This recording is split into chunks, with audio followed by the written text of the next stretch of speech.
Fadil buka mata perlahan, tapi dia sempat dengar satu lagi bunyi yang membuatkan bulu roma dia berdiri.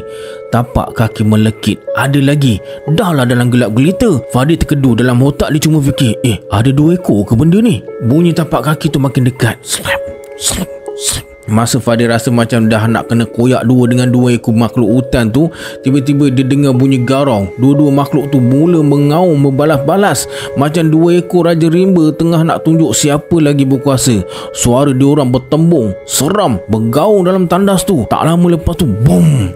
Bunyi dinding kena hentak macam nak roboh. Pintu kubikel rasa macam bergetar. Fadil nekat. Dia buka balik flashlight phone dia, suluh dekat celah pintu kubikel. Dia nampak bayang 2 makhluk tu bergasak, tolak menolak, cakar mencakar. Tapi tubuh makhluk tu nampak macam sama-sama aje. Suara diorang makin garau macam bunyi haiwan purba berperang.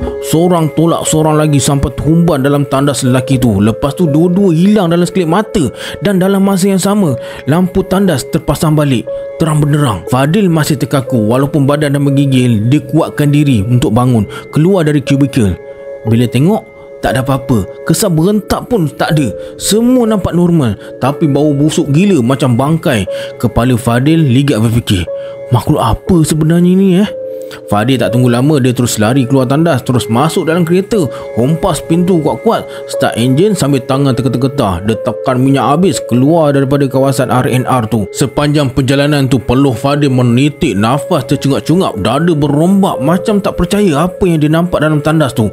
Hantu raya ke ni? Fadil dah tak berani nak berhenti dekat mana-mana dah. Dia terus shoot sampai Kuantan, cari hotel murah, check in, campak beg dekat atas katil, turun semula ke kafe hotel, order air nak redakan saraf yang dah macam putus wayar tu.